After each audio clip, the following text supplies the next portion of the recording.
महल का विशाल आंगन, चारों ओर दीप जल रहे हैं।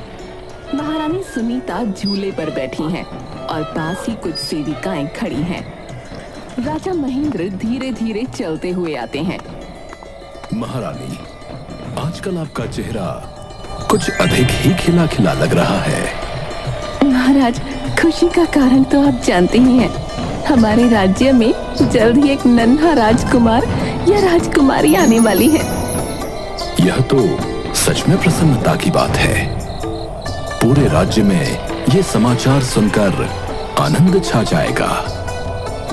महाराज, महारानी माँ बनने वाली है, इसलिए पूरा नगर उत्सव की तरह आनंद मना रहा है।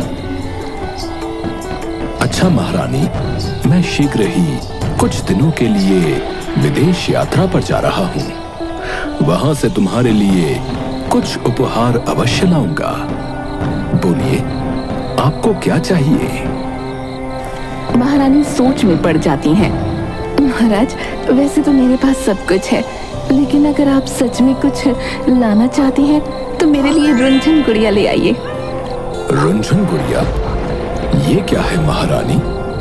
बचपन में मेरी माँ मेरे लिए एक खास गुड़िया लाई थी, जिसकी पायल से झुनझुन की आवाज आती थी। जब मैं उसे हिलाती थी तो वो रुंझुन रुंझुन बजती थी। मैं उसी तरह की गुड़िया चाहती हूँ इस आने वाले बच्चे के लिए। राजा थोड़ा सोचते हैं और फिर सहमति में सिर हिला देते हैं। ठीक है, मैं ये गुड़िया अवश्य लाऊंगा। ये मेरा वचन है महारानी। महारानी खुशी से राजा को प्रणाम करती हैं। महाराज को गए 5 साल बीत जाते हैं। महल के आंगन में महारानी सुनीता झूले पर बैठी हैं।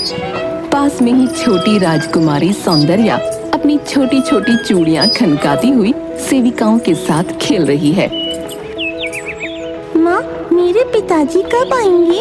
आपने कहा था वो मेरे लिए रुंझन गुड़िया लाने गए हैं, लेकिन कितने दिन हो गए। महारानी अपनी बेटी को गोद में उठाकर प्यार से उसके माथे को चूमती हैं। मेरी प्यारी राजकुमारी, तुम्हारे पिताजी तुमसे बहुत प्यार करते हैं। वो जैसे ही तुम्हारे लिए रुंझुन गुड़िया ले आएंगे, तुरंत महल वापस लौट आएंगे।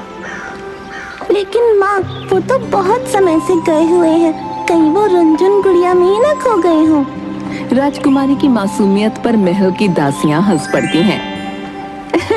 राजकुमारी, आपके पिताजी तो बड़े वीर हैं, वो गुड़िया के साथ कहीं खो नहीं सकते। सौंदर्या कुछ सोचते हुए अपनी माँ की गोद से उतरती है और अपने छोटे छोटे हाथ कमर पर रख कर बोलती है, तो फिर वो अब तक आई क्यों नहीं? क्या गुड़िया लाने में 5 साल लगते हैं? महल में सब ठहाका लगाकर हंसने लगे। तभी अचानक एक सैनिक तेजी से अंदर आया और झुककर सूचना देता है। महारानी, महाराज विदेश से लौट रहे हैं। वे महल में पहुंचने ही वाले हैं। ये सुनते ही महल में खुशी की लहर दौड़ जाती है। सब लोग महाराज के स्वागत की तैयारी करने लगते हैं। ये सुनकर महारानी सुनीता और राजकुमारी सौंदर्या खुशी से उछल पड़ती हैं। माँ, मेरे पिताजी आ रहे हैं, अब मेरी रुंझुन गुड़िया भी आ जाएगी। हाँ बेटी, आज इतने वर्षों बाद तुम्हारे पिताजी हमें मिलने आ रहे हैं। महारानी जल्दी से आरती की थाली तैयार करती हैं और राजकुमारी का हाथ पकड़कर महल के द्वार पर जाती हैं। राजा महल में घोड़े पर सवार होकर प्रवेश करते हैं। उनके पीछे रथ में एक सुंदर मगर अहंकारी महिला बैठी होती है। राजा से मिलने के लिए महल के लोग, सैनिक और नगरवासी बड़ी संख्या में एकत्रित होते हैं। लेकिन जब भी राजा के साथ एक दूसरी रानी को देखते हैं तो पूरा नगर स्तब्ध रह जाता है। महाराज अकेले नहीं आए, कि दूसरी रानी कौन है? राजा ने विदेश में दूसरा विवाह कर लिया। ये दूसरी रानी है। महारानी सुनीता सदमे में खड़ी रह जाती है। उसकी आंखों में आंसू भर आते हैं। राजकुमारी सौंदर्या राजा की ओर दौड़ती है। पिताजी, आप आ गए। राजा मुस्कुराते हुए सौंदर्या को गोद में उठाते हैं। पिताजी! राजा महेंद्र घोड़े से उतरते हैं और अपनी नन्ही राजकुमारी को गोद में उठा लेते हैं। मेरी प्यारी बेटी, तुम तो बहुत बड़ी हो गई हो। सौंदर्या तुरंत अपनी बड़ी बड़ी आंखों से अपने पिता की ओर देखती है और सवाल कर देती है। पिताजी, पहले ये बताइए कि आप रंजन गुड़िया लाए या नहीं? महाराज हंस पड़ते हैं और पीछे खड़े सैनिक की ओर इशारा करते हैं। सैनिक एक सुंदर सोने और चांदी से बनी गुड़िया लेकर आगे आता है। जैसे ही वो हिलती है, उसमें से रुंझुन रुंझुन की मधुर आवाज आती है। देखो मेरी राजकुमारी, तुम्हारी रुंझुन गुड़िया आ गई। सौंदर्या की आंखें खुशी से चमक उठती हैं। वो जल्दी से गुड़िया को अपने हाथों में लेती है और उसे हिलाकर सुनती है। रुंझुन रुंझुन, ये सच में गा रही है। महारानी भी मुस्कुरा देती हैं और राजा को प्रणाम करती हैं। महाराज, आपने सच में राजकुमारी की इच्छा पूरी कर दी। और भला कैसे नहीं करता, मेरी राजकुमारी की पहली मांग थी ये। लेकिन इस खुशी के माहौल में नई रानी के चेहरे पर जलन साफ झलक रही थी। वो राजकुमारी और महारानी को घृणा से देखती है। राजा महारानी और नई रानी के साथ महल में प्रवेश करते हैं। राजा महल में 2 रानियों के रहने की व्यवस्था करवा देते हैं। अब से तुम दोनों मेरी रानियां हो। इस महल में सबको बराबर सम्मान मिलेगा। नई रानी अंदर ही अंदर गुस्से से जलने लगती है। मुझे सुनीता और उसकी बेटी से नफरत है। राजा को सिर्फ मेरा होना चाहिए था। राजा कुछ दिनों के लिए नगर के कार्यों में व्यस्त हो जाते हैं। महल में नई रानी धीरे धीरे अपनी चालें चलने लगी थी। वो महारानी सुनीता और राजकुमारी सौंदर्या से जलती थी। उसे ये बात बिल्कुल पसंद नहीं थी कि राजा सुनीता और सौंदर्या से इतना प्रेम करते हैं।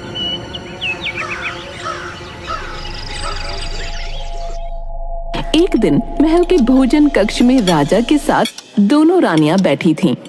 राजा ने सुनीता को प्यार से देखा। महारानी सुनीता, क्या आप जानती हो, मैं जब भी युद्ध या विदेश यात्रा पर जाता हूँ तो आपकी याद सबसे अधिक आती है। सुनीता शर्मा गई, लेकिन नई रानी का चेहरा गुस्से से लाल हो गया। नई रानी बिना रुके खाने की थाली पटकते हुए, तो महाराज, क्या मैं यहाँ सिर्फ सजावट के लिए बैठी हूँ? आपको मेरी कोई परवाह नहीं? ऐसी बात नहीं रानी, तुम भी मेरी प्रिय हो। नई रानी और गुस्से में आ जाती है। वो मन में कसम खाती है कि वो सुनीता और उसकी बेटी को राजमहल से निकाल कर ही दम लेगी।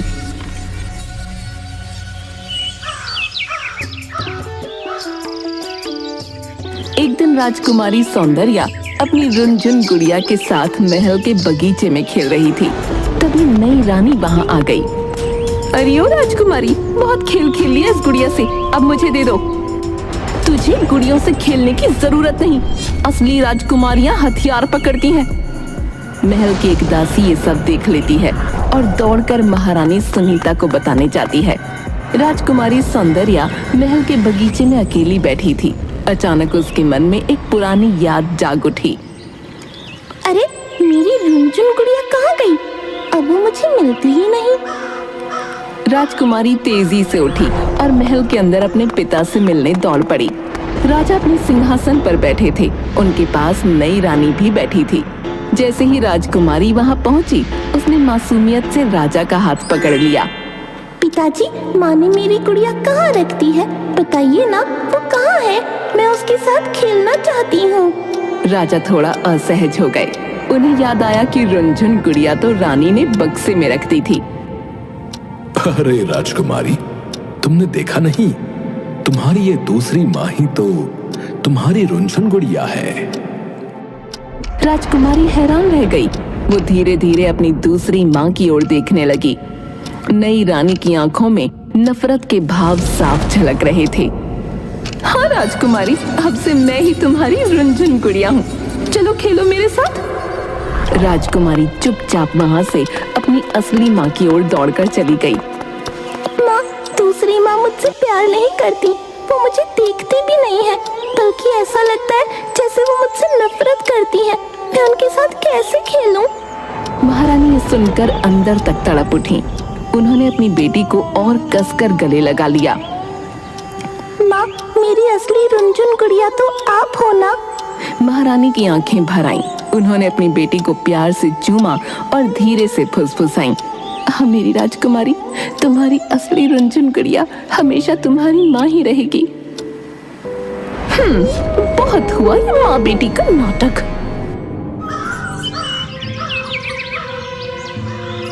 एक दिन सौंदर्या महल के बगीचे में रुनझुन गुड़िया से खेल रही थी। तभी नई रानी वहां आ गई। नई रानी गुड़िया को झटके से छीन लेती है और गुस्से में उसे जमीन पर पटक देती है। मेरी रुनझुन गुड़िया! महारानी सुनीता आवाज सुनकर दौड़ी आती हैं और अपनी बेटी को गले लगा लेती हैं। जाओ बेटी, अब आराम करो। महारानी अपने कक्ष में अकेली बैठी थी। उन्हें एक अजीब सा भय महसूस हो रहा था। तभी अचानक मिट्टी के एक बड़े घड़े के पीछे से एक काला भयंकर सांप निकला। उसकी आंखें चमक रही थीं और उसकी फुफकार पूरे कमरे में गूंजने लगी। महारानी कुछ समझ पाती उससे पहले ही सांप ने तेजी से उनकी ओर छलांग लगाई और सीधा उनके पैरों में काट लिया। सांप जहर छोड़ते ही अचानक धुएं में बदल गया और धीरे धीरे एक औरत का रूप लेने लगा। जहाँ पहले सांप था वहाँ अब नई रानी खड़ी थी, लेकिन वो कोई अब साधारण स्त्री नहीं लग रही थी। उसके कपड़े काले हो चुके थे, उसकी आंखें चमक रही थीं और उसके माथे पर एक अजीब सा निशान था। महारानी सुनीता जमीन पर गिर पड़ी। उनका शरीर जहर से नीला पड़ने लगा।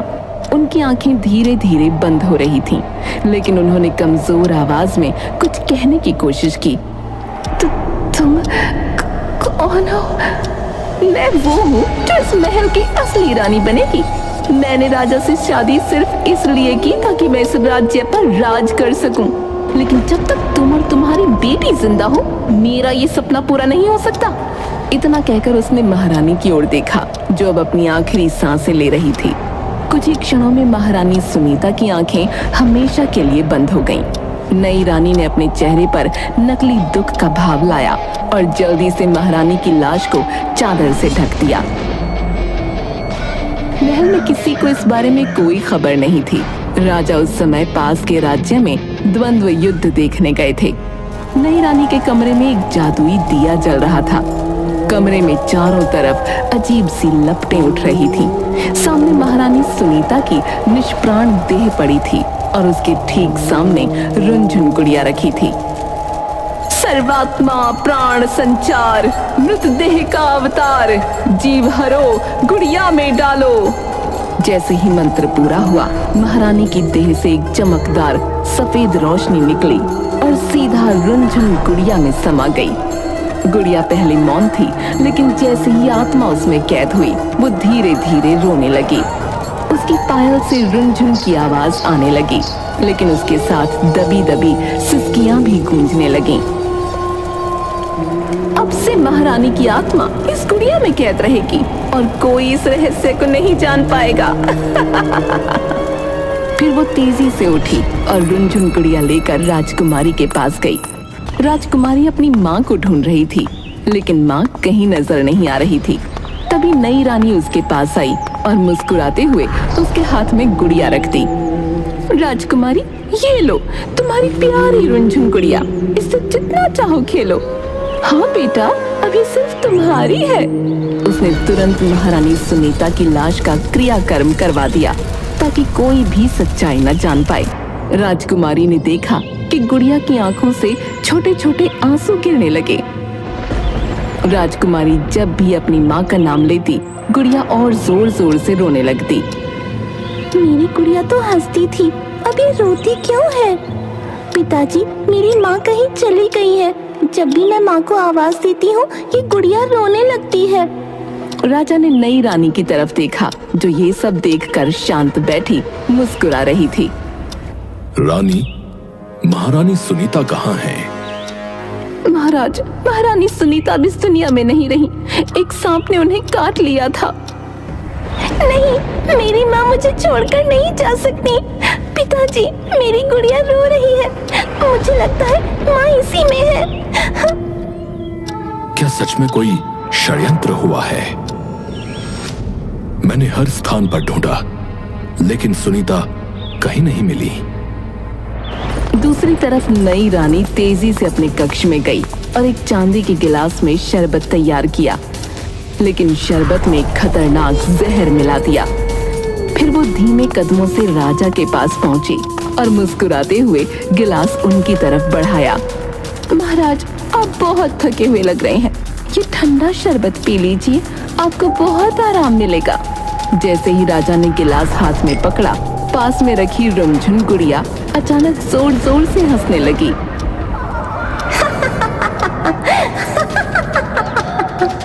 राजा चौंक कर पीछे हट गए और गिलास नीचे रख दिया। ये गुड़िया, ये हंस क्यों रही है? नई रानी का चेहरा फीका पड़ गया और वो बोली, अरे महाराज, ये तो सिर्फ एक खिलौना है, हंसती गाती गुड़िया है, आप शरबत पी लीजिए। राजा फिर गिलास उठाने लगे, लेकिन गुड़िया फिर जोर जोर से हंसने लगी। मत पीना, मत पीना। राजा ने नई रानी की तरफ घूर कर देखा। अब उन्हें शक होने लगा कि इस गुड़िया में कोई न कोई राज जरूर छिपा है। इस गुड़िया को दरबार में लाया जाए और महल के सबसे विद्वान जादूगर को बुलाया जाए। नई रानी अंदर ही अंदर डरने लगी। अगर ये गुड़िया सच में सुनीता की आत्मा थी तो उसकी साजिश जल्दी ही उजागर हो सकती थी। अगर राजा को सच्चाई पता चल गई तो मैं बर्बाद हो जाऊंगी, मुझे जल्दी ही कुछ करना होगा। उधर राजा ने राज ज्योतिषी को बुलाया।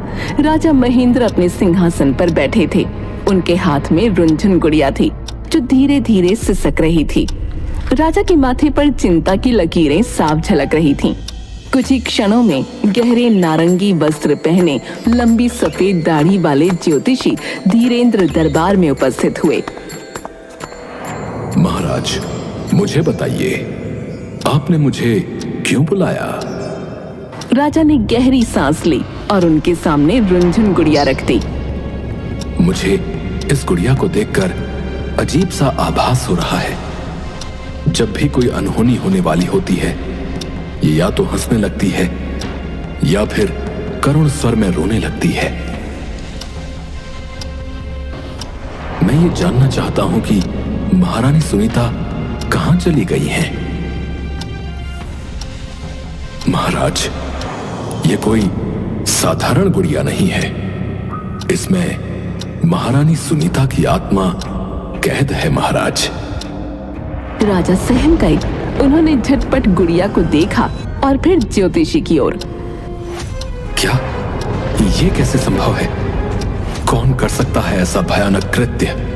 ज्योतिषी राजा की ओर देखे बिना ही बोले। उनका स्वर भय और गहरी चिंता से भरा था।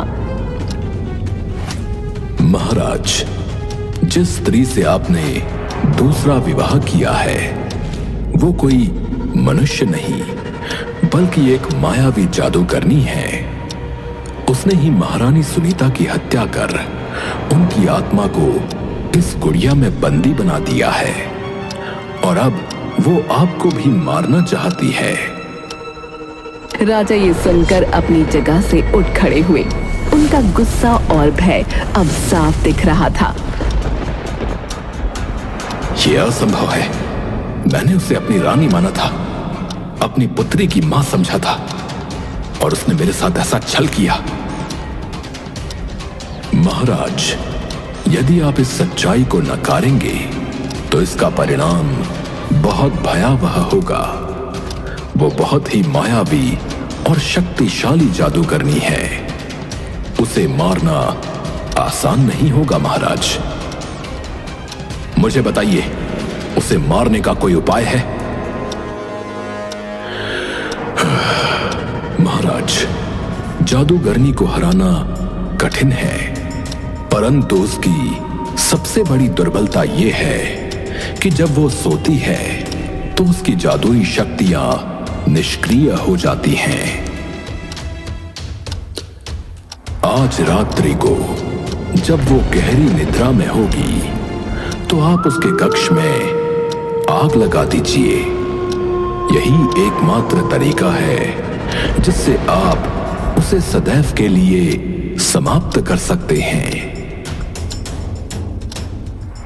महाराज, आपको अपनी पुत्री और इस गुड़िया का ध्यान रखना होगा। महारानी सुनीता अब वापस नहीं आ पाएंगी।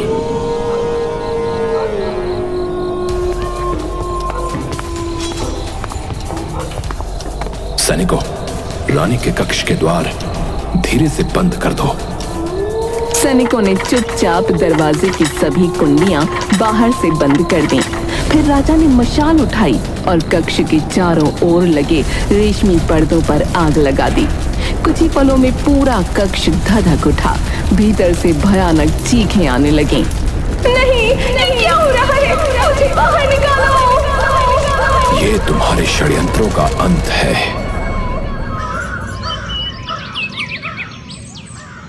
अगली सुबह राजा महल में वापस आए। सैनिकों ने तुरंत राजा को आकर सूचना दी। महाराज, छोटी रानी आग में जलकर भस्म हो गई। छोटी रानी के नाम से राज्य भर में निर्धनों को भोजन वितरित किया जाए। उस रात राजा अपने कक्ष में बैठे थे। उनकी गोद में रुनझुन गुड़िया थी। राजा ने धीरे से उसके सिर पर हाथ फेरा और फुसफुसाए। मुझे क्षमा करना सुनीता, अगर मैंने पहले ही सच्चाई देख ली होती तो आज तुम मेरे साथ होती। राजा ने गुड़िया को राजकुमारी सौंदर्या को सौंप दिया और सब खुशी खुशी रहने लगे। महाराज की जय हो।